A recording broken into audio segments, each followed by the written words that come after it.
The Attorney General, Dr. Dominic Ayine, has announced that government has accepted key recommendations by the Constitution Review Committee in terms of presidency and the number of years they serve in office. Now, from the proposed recommendation, the term will go from 4 to 5 years. This they cite as it will give the government in power the time and opportunity to implement all their goals and vision and their plan for the year before their time is up. The age for presidency has also been reduced from 40 years to 35 years.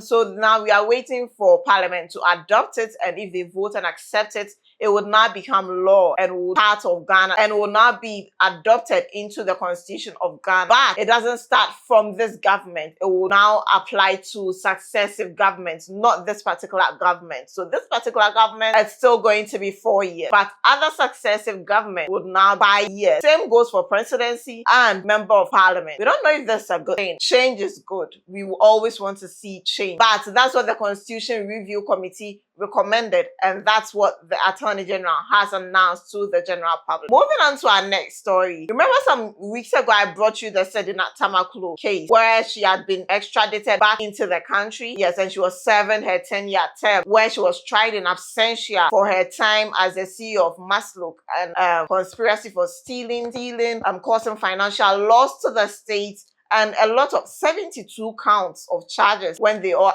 all put together. Today, the Court of Appeal has acquitted and discharged her of all her counts, all her conviction, the 10-year conviction. The Court of Appeal said that the circuit court didn't do due diligence and that the prosecutor didn't provide enough evidence for her to be convicted for the 10 years. But this will come hard at this government because a major part of their campaign was Operation Return All Loot. And if you go through the counts of charges that Madam Tamakloe was being charged with, that's literally what oral was supposed to be about.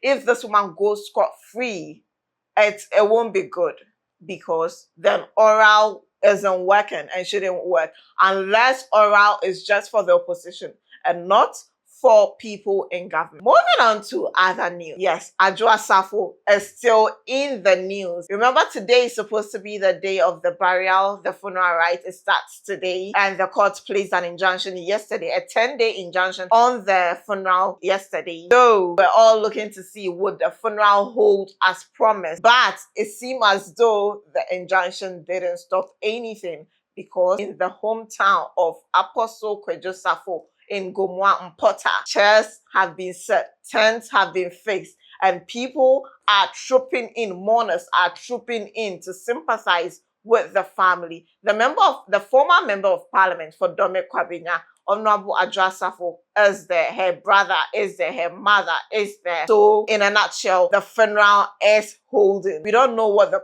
court will have to say about this, but their injunction seemed to have stopped nothing, and the funeral is holding. Moving on to some sports news. WAFCON, and last night the Black Queens were in action. They made the country proud as they beat Cape Verde by 2-0. Really beautiful first goal by Doris Bwedua. And also Cameroon beat Mali by 2-1 in the AFCON. Today, Algeria takes on host nation Morocco, and Kenya takes on Senegal. Thank you for sticking and staying with me. Like, share, and subscribe, and come back for another episode of Snippets. Thank you.